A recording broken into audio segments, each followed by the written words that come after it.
Dodge. Ok. Donc là, je prends l'outil plume. Vous voyez, alors, je ne sais pas si vous voyez ce que c'est un peu l'outil plume. L'outil plume, ça permet de faire des formes, shape, forme, peu importe, avec des couleurs. On va prendre ce bleu ici, comme ça, il sera un peu marqué. Ça permet de faire des formes basées sur des mathématiques.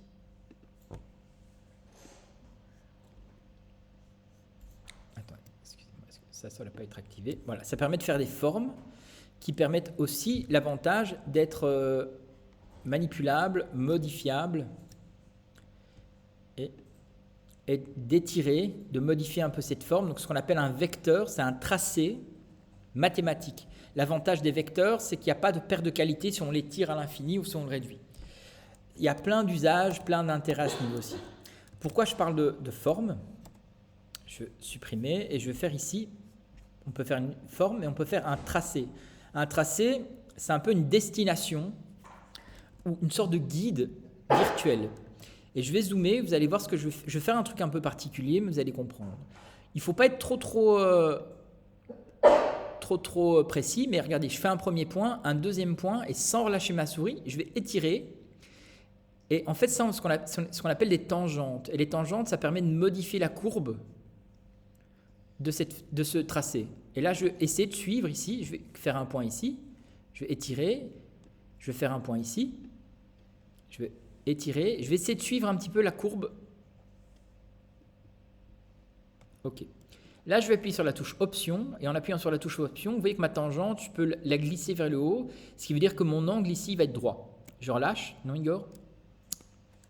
J'ai relâché trop tôt, je suis une merde. Hop, ici, Option, je vais vers le haut, et je clique. Et ça va me permettre de changer d'axe à ce niveau aussi. Si par exemple je veux que ce soit un angle droit, on peut par exemple ici, non Igor, je vais le modifier après, voilà, je clique et vous voyez, on peut faire des angles droits et les manipuler du coup un peu comme on veut, comme on le souhaite. Je vais cliquer ici. Quand tu cliques sans faire une courbe, ça doit faire un angle droit. Je clique ici par exemple, ça ne doit pas être de nouveau hyper nickel, on s'en fout. Je vais cliquer un peu incurvé, je vais cliquer un peu incurvé, je vais cliquer un peu incurvé. Si jamais je veux modifier ma courbe, Alt, hop, je retourne ici, je clique un peu incurvé, je clique un peu incurvé, je reviens ici, je modifie ma courbe, hop, je clique, je remonte, je clique, tchic tchic boum, Alt, orienté, clic, incurvé, clic, hop, et ici on va tout petit peu, ok. Ça, c'est ce qu'on appelle un tracé. Un tracé, non Igor, allez dégage, c'est mal foutu cet écran là. Ici, fenêtre, normalement il doit être affiché ici à côté des channels et des layers, des trucs comme ça. Le tracé il est intéressant, pourquoi? Quand on fait un clic droit sur son tracé, on peut en fait le définir en sélection, on peut faire plein de petites choses, mais là où vous allez voir c'est génial, on va prendre son texte, outil texte normal, et je vais survoler ici, et je vais survoler avec mon texte sur mon tracé, qu'est-ce qui se passe? Je clique, on va diminuer la taille évidemment s'il vous plaît, encore diminuer la taille s'il vous plaît messieurs, dames.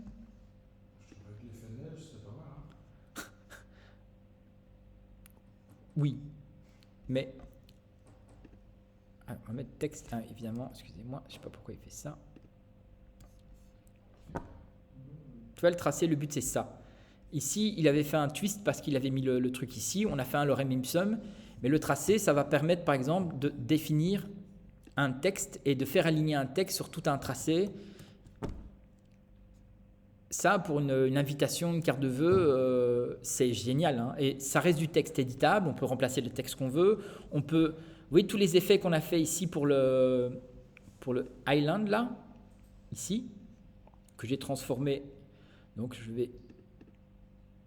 Tous mes effets ici qui sont là.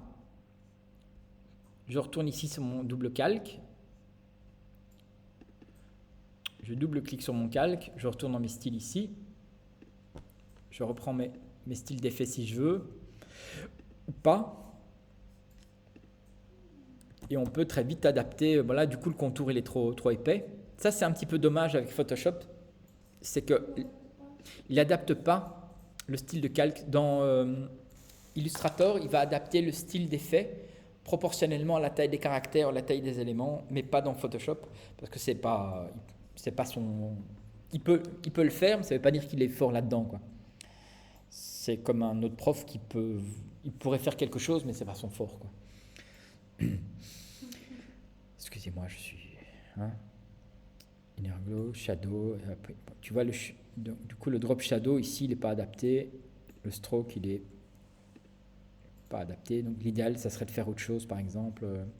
Mais ça vous permet d'adapter, de faire un contrôle vraiment comme vous voulez.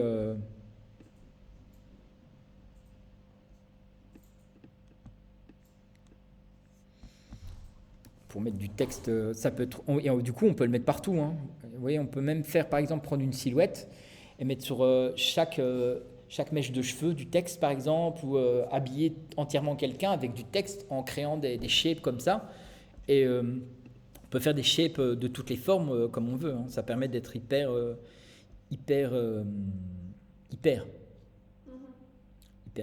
Ici, vous voyez d'ailleurs, on perd un peu en lisibilité, c'est pas grave, je vais reprendre mon outil de texte, je vais sélectionner toute cette zone-ci, Chiki, et je vais juste demander ce que le texte de cette zone-là soit noir, par exemple, si on veut, comme ça, du coup, on garde ce côté lisibilité, mais il y a peut-être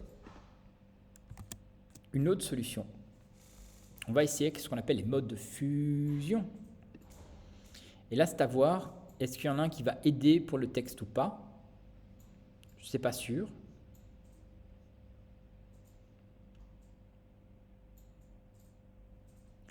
Le overlay, je trouve que c'est pas trop mal.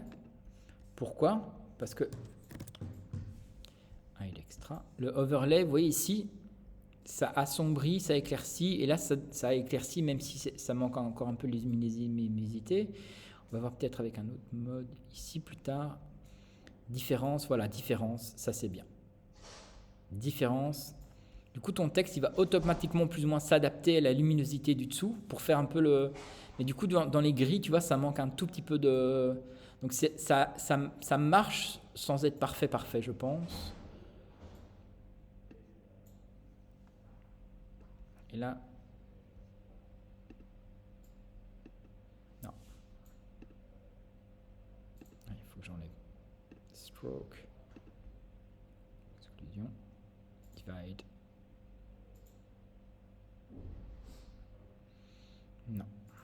Non, overlay, je trouve que c'était encore le plus doux, le plus agréable. Mais là, il faudrait remettre du noir, par exemple, ou juste sélectionner ces zones-là. Alors, malheureusement, on ne peut pas juste sélectionner une zone et appliquer un effet sur ces zones-là. Il va falloir faire un coupé-coller. Commande X. Normalement. Il n'a pas fait, tiens. Commande V. Il a peut-être fait, mais je crois qu'il a quand même étendu, parce qu'il ne m'a pas fait deux styles de texte, c'est étrange. Hop, tchic, boum, commande X. Non. Bon, ok, c'est peut-être moi, dans ce cas-ci. Mais, donc ça peut être de nouveau, imaginez un remerciement de mariage, une invitation de mariage. Tu peux, par exemple, faire le texte, tu prends ta photo, tu fais le texte sur la silhouette du couple, et tu enlèves le couple. Pour garder cet effet de silhouette, par exemple. Ça peut être ou autre chose, ça peut être une voiture. Tu peux garder le design de la voiture et faire ça peut marcher très très bien à ce niveau aussi. Voilà. Maintenant, je vais vite vous montrer un petit truc de design qui est plus ou moins intéressant. Je vais vite ouvrir un nouveau document, vous allez voir. Ça, c'est plutôt pour du graphic design, mais je crois que ça peut être chouette quand même pour vous aussi de voir ça. C'est un style de graphic design qui est quand même intéressant. Je vais prendre récent, je vais rester en photo, web, peu importe. Voilà, je vais prendre ça, web, comme ça on va pas se casser la tête, sur fond. Alors, je ne vais pas prendre un fond blanc, je vais prendre un fond blanc, fait un bleu très très clair mais pas blanc. Je ne sais pas si vous voyez un petit peu la différence. Ouais. Il n'est pas blanc blanc, Il est grisâtre. il est un peu grisâtre bleuâtre comme ça. Mhm. C'est une notion subtile mais très importante, vous allez voir. Ça c'est mon fond qui paraît blanc même si ça ne l'est pas. Je vais prendre une forme ici, un rectangle, et je vais faire, pas me casser le cul, je vais faire des pixels sur un nouveau calque, comme ça on sépare. Je vais faire ma forme ici, qui elle du coup doit être de la même couleur, et j'aurais dû le faire avant évidemment. Hop, shape, pixel, peu importe la forme. Donc du coup on a le fond qui est quelque part, mais peu importe parce que j'ai fait un artboard et ça j'aurais déconné, mais c'est pas grave. Et j'ai ma forme qui techniquement qui est ici, qui est de la même couleur que le fond. Ok ? Les styles de calque, ça va vous permettre de faire ce qu'on appelle un design new design, qui est un design soft, très très doux. C'est plutôt pour les interfaces de sites et les boutons pour faire quelque chose de très doux, très sobre, très futuriste à ce niveau-ci. Et comment ça marche ? On va faire un drop shadow, qu'on va du coup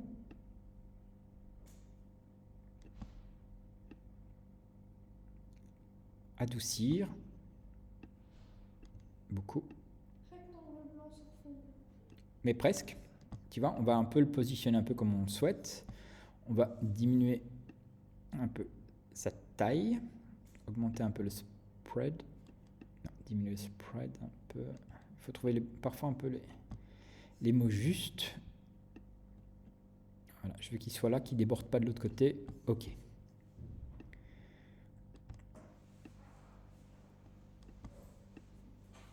faut que je trouve le bon et j'y arrive pas évidemment.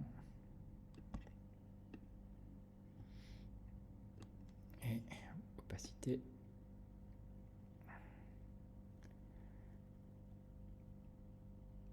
OK. Et plutôt que faire du noir, là on va reprendre cette même couleur-ci, mais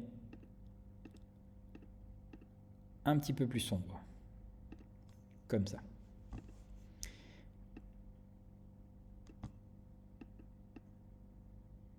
On va adapter. On va faire maintenant un inner shadow. Donc ça, l'inner shadow ici, on ne va pas le mettre en multiply, on va mettre en lighten. Et lui, on va prendre du blanc. Size, choke, distance.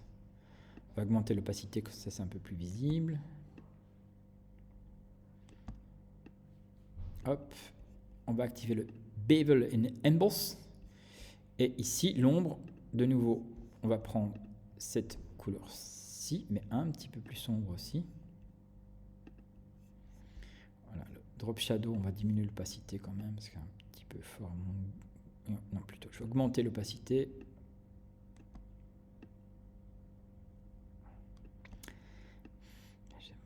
J'ai du mal à trouver les... Je trouve que ce bord est trop grand.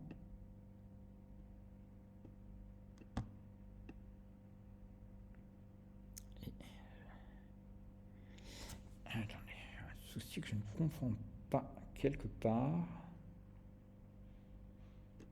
Mais on y arrive petit à petit. Hein. Ok.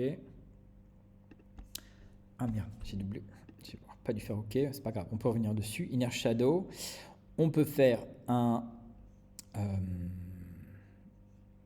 deuxième Inner Shadow, vous allez voir. Mais l'Inner Shadow, dans ce cas-ci, qui va être là. Et je ne sais pas si vous voyez, regardez, quand je change l'angle, ça change le rendu de toute l'image. Pourquoi ? Parce qu'en fait, on a ici une option cochée qui va permettre de synchroniser l'orientation de toute la lumière. Si je décoche, je peux faire un effet dans un sens. Ici, par exemple, cet effet-là, je peux le remettre dans l'autre sens. Mon drop shadow, je peux le remettre, par exemple, ici, ou plutôt là, si on veut être logique. Et je vais revenir sur mon drop shadow ici. Bon. Et lui aussi, on va prendre ce bleu-là.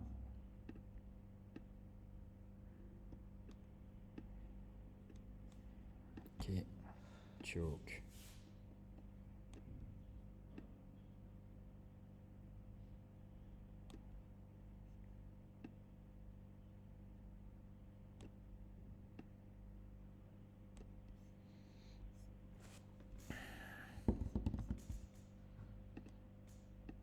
Contour, pas contour, non pas contour.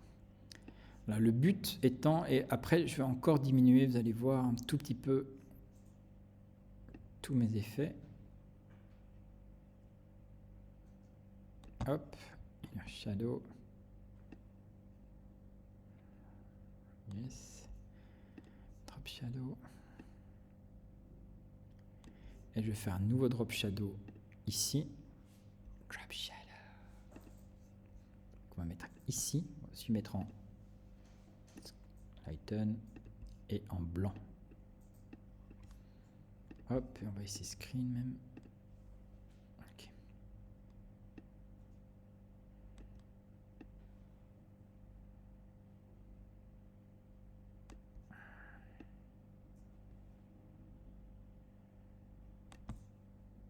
Voilà, là on y arrive petit à petit. Le but, c'est de créer un design doux pour donner une espèce d'épaisseur, un petit côté 3-dimensionnel en gardant la même teinte à ce niveau aussi. Et ça se fait comment? En ayant un fond pas blanc, légèrement teinté, en ayant une forme de la même couleur et en jouant sur des ombres portées et des luminosités internes ou pas. Et là où c'est génial, ce petit effet de style ici, cet effet de calque là, je vais double-cliquer dessus. De nouveau, je fais New Style, je vais l'appeler New Design 1. OK. OK. Regardez, je vais prendre mon B pour brush. Je vais faire sur un nouveau calque. Je peins avec ce bleu, non, le bleu du fond par exemple, peu importe. Et je vais faire des conneries, hein, mais je double-clique dessus, style. Hop, il va automatiquement appliquer le style que tu veux appliquer sur le dessin. Ça va te permettre de faire des effets de rendu, de texture un petit peu que tu veux. Ça peut être très très doux. Alors, je vous avoue que c'est un peu comme les crêpes. Là, je l'ai à moitié raté. Un vrai beau new design, c'est encore plus doux, un peu plus sobre. Mais là, j'ai du mal à trouver les bons réglages. Je ne sais pas pourquoi. Mais le principe est un peu le même. C'est jouer sur un fond d'une couleur neutre, un objet de la même couleur que le fond, et de jouer sur des effets de transition entre les contours. Tu dois avoir des contours lumineux, des ombres, et une petite réflexion interne à ce niveau-ci. Je vais retourner dessus, j'aime pas partir sur une défaite. Hop. Inner Shadow. On va essayer Inner Glow. Inner Glow. Non, mais... Ok, merci d'être venu. Warum. Ah, voilà. On met du rouge pour voir l'effet.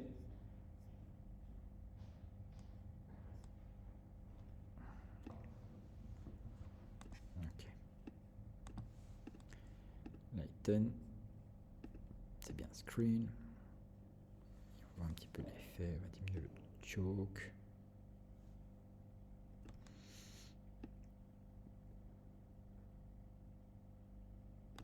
Ok. Et là maintenant, un petit coup de blanc. Non. Non. C'est mon inner shadow, je pense que. En plus, qui ne sert apparemment à rien. Ok.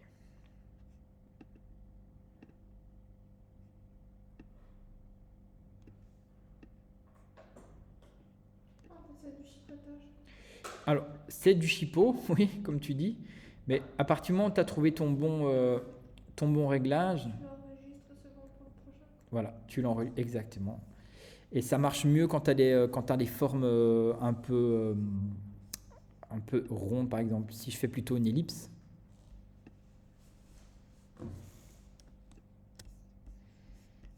Tu vois, c'est déjà un petit peu plus joli avec des ellipses qu'avec des carrés.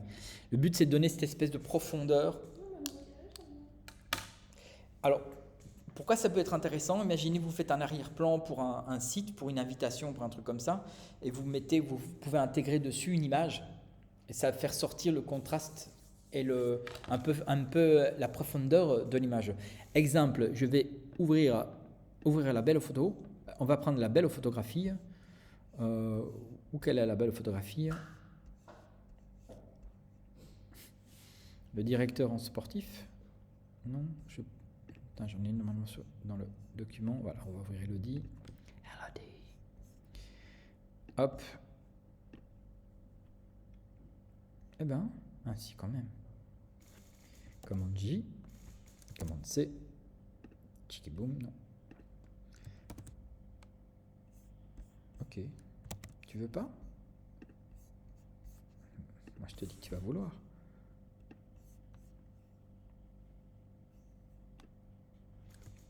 Tu es un petit peu grande, Elodie, hein. Je ne fais pas de body shaming, mais...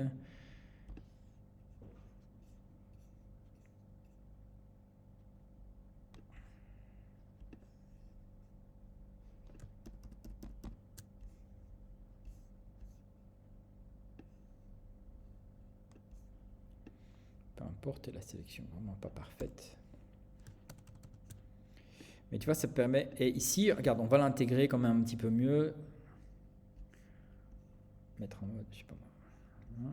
J'aime bien, on va zoomer un peu pour que ça soit un peu plus visible. Multiply. C'est pour faire un effet graphique un peu, on va se marrer. Le but c'est...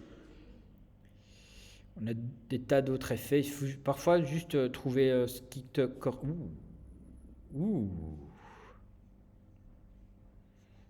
Ce qui correspond. Et si jamais ça ne te correspond pas, qu'est-ce qu'on fait?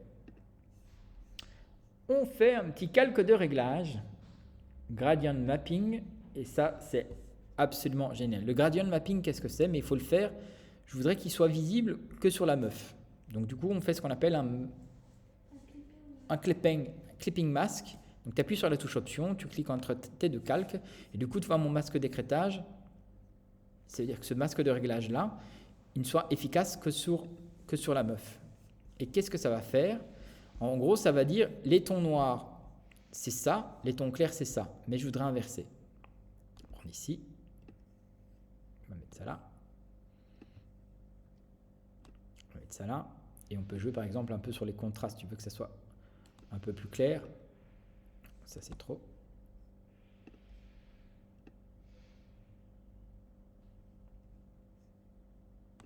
Hop.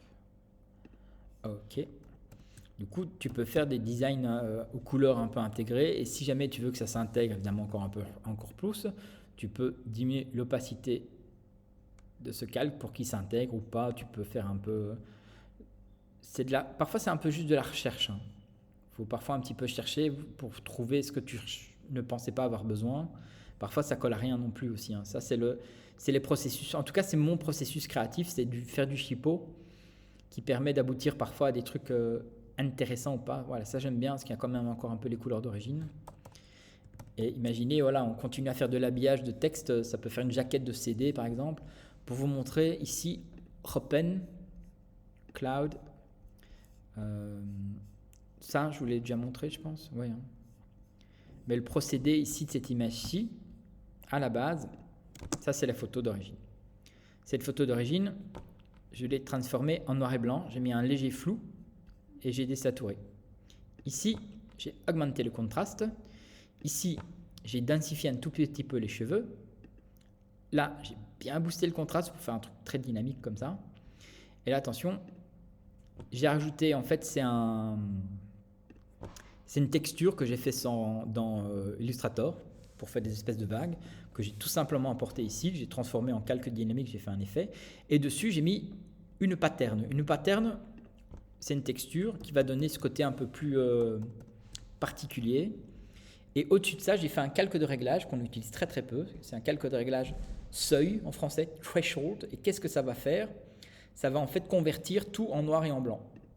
Et ça va donner cet effet-là. Et vous voyez que les cercles, les petites vagues, là, elles varient leur épaisseur en fonction de la luminosité du calque du dessous. Vous voyez que là, c'est plus épais que là. Et c'est ça qui va donner cet effet un peu tramé. On rajoute, hop, un petit effet de couleur. une modification de couleur, une petite texture, une deuxième texture. Ça, c'est un peu de la recherche pour faire une jaquette de CD, DVD. Ça prend évidemment un peu de temps, un petit peu de taf, mais c'est un peu comme tout. Autre petit truc que je voulais vous montrer, Ropen, c'est aussi une recherche. Voilà, ça. Ça a été une tendance un peu graphique, un peu créative, assez active. Allez, vas-y, charge, ouvre.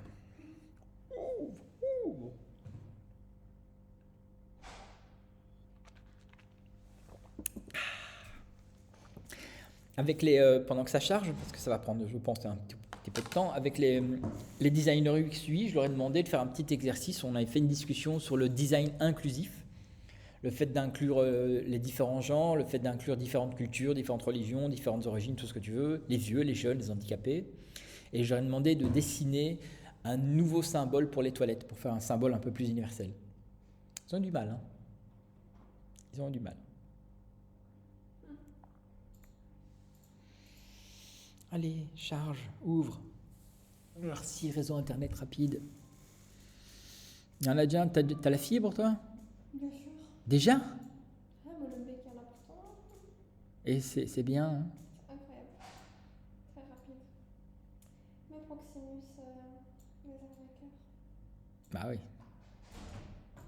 Le type de chez Proximus, il m'a dit le contrat, il est impossible c'est impossible à les avoir. Mais bon. Bah ça dépend de ce que tu veux.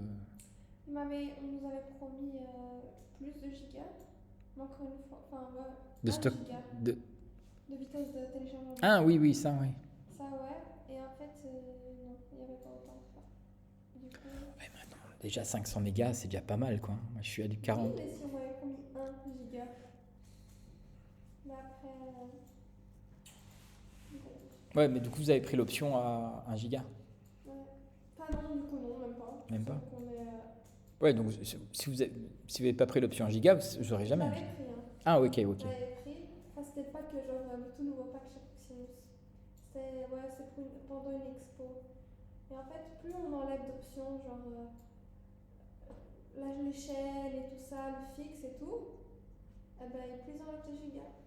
Enfin, de mégabytes, du coup. Ah, On maille. fils de pute. Ouais, exactement. Bon, ici par exemple, pour vous montrer un petit peu ce que j'ai fait, c'est aussi une recherche un peu créative. Bah, moi j'aime bien aussi, je vais me le faire en poster, je pense. À la base, c'est cette image-ci, c'était pour une série de photos pour des bonnets pour femmes qui ont des cancers. Et donc, ça, mais cette partie-ci, j'aime moins. Donc, c'est en fait, ici, vous voyez ici, c'est transformer le calque et faire ce qu'on appelle les effets de vent. Donc, c'est la pixelisation. Donc, tu vas choisir des pixels, tu vas les pousser dans un sens avec les effets de vent dans ce cas-ci. Mais bon, là, j'aime un peu moins. Là, j'ai rajouté abonné, je ne sais pas pourquoi, mais c'est ici. Alors, ça, c'est un petit peu le début de l'image pour un petit peu déformer le côté. Et ça, je ne sais pas pourquoi c'est là, ça n'a rien à voir. Ils ont bien aimé ou c'est juste toi qui es créatif? Euh, Parce qu'elle est utilisée pour eux ou pas? Elle n'a pas utilisé pour le bonnet, hein. Ça je l'ai quand même fourni par après à ce niveau-ci parce qu'elle voulait une photo normale et c'était un peu morbide de dégrader le visage de cette manière-là pour des bonnets pour les femmes qui ont des cancers. Surtout que ça ressemblait à un petit côté crâne quelque part aussi comme ça. Donc ici par exemple, tu vois, j'ai rajouté au-dessus ce petit calque ici. Ça c'est un calque un peu particulier. C'est du grain, tout simplement, avec des effets de couleur. Donc par exemple ici, si je rallume, pourquoi? Ah, parce qu'il est dans le même dossier. Donc c'est du grain. Et le grain, il y a un mode de fusion ici aussi pour qu'il ne soit visible que dans les tons clairs et pas dans les tons sombres par exemple, sur lequel j'ai fait une courbe pour modifier. Mais ce qui est bizarre, c'est que normalement mon grain il n'est pas vert. Et je crois qu'il y a un problème. Il y a un problème avec Photoshop quelque part. Parce que ça c'est. Oui, ok, non, non.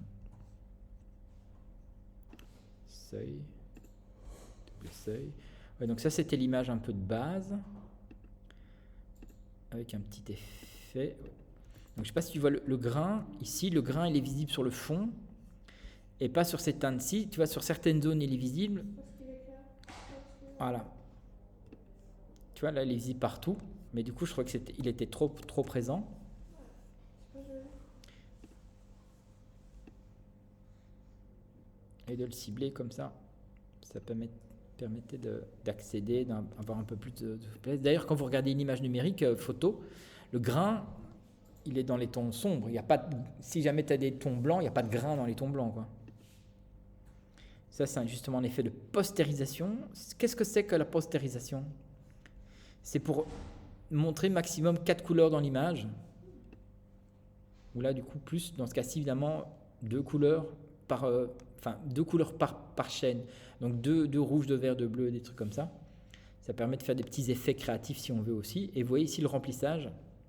Quand je vais à 100%, donc par exemple, si je vais ici, ça permet de très vite, tu vois, l'effet, c'est... Donc du coup, si tu fais un GIF animé, ouais. Hein. On dirait un personnage.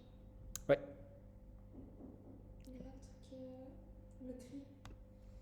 De Munch, ouais. Und Reference. Donc tu vois, il y a moyen d'être graphique très très vite. Et c'est du chipo. Hein. C'est du chipo, tu connais un peu de technique. Voilà, ça c'était une des versions que j'aimais beaucoup un peu avec cette teinte magenta. Ce côté textuel comme ça. Rien à voir avec le début.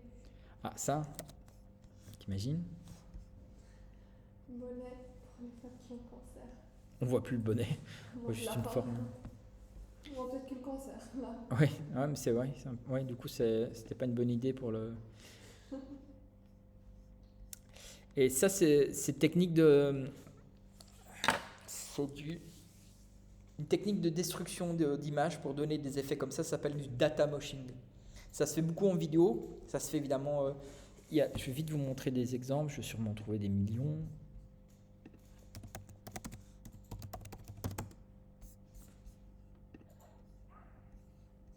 Ah, ok, oui, je vois. Voilà.